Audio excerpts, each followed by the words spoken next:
God says, do not worry. But what do we do with those things that keep us up at night? Let's talk about the difference between worry and concern.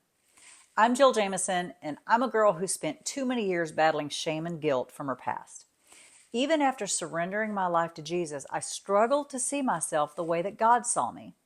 I've walked in freedom for over 20 years, and now as a biblical life coach, I help women discover, embrace, and live boldly in their God-given identity.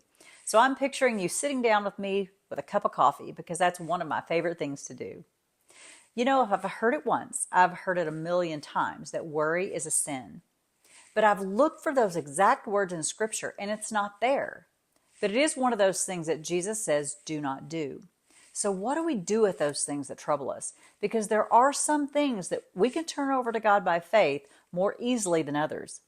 In my life, we had a prodigal child that we had no idea where she was.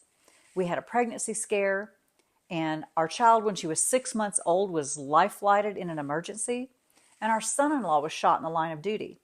And there have been other things, but these gave worry a big immediate platform.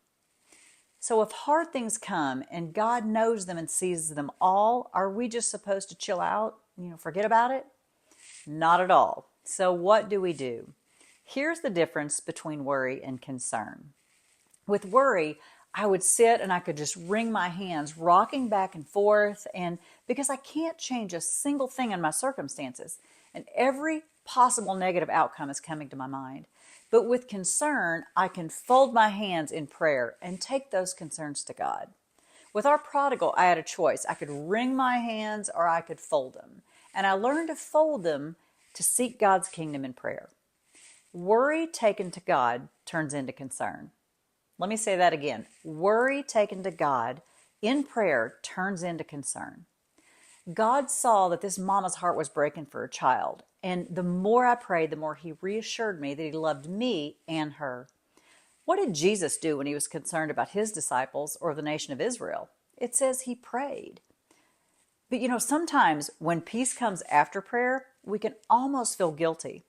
One of the times that my daughter was gone and we had no idea where she was, I experienced the peace that God gave me, even to the point of not thinking of her every minute. And the enemy crept in and whispered, "You're tired of all this, aren't you? You don't even seem bothered that she's gone. Are you heartless?" The enemy's relentless and is always there to taunt us into unbelief. He wanted me to fear that God was not enough. But God was strengthening me and giving me a peace that surpasses all understanding. And he reassured my heart over and over that he loves my daughter more than I do. And that's hard to believe, but it is true. Are you facing a crisis right now? Are they coming from every direction? Let me encourage you to unclench your hands and fold them. Take your concerns to God in prayer. 1 Peter 5:7 says, "Cast your cares on him because he cares for you." If you want to read more of my story of overcoming shame and guilt and how God helped us until our prodigal came home, grab a copy of my book, Secrets of the Little Green-Eyed Girl, Digging Up the Roots of Shame and Guilt. I'll put the link below. And if you like this and found it helpful, share it with your friends on social media. I would love to encourage them too. And be sure to hit the subscribe button and you'll be notified when I post another encouraging video. That's all for now, friends. Bye now.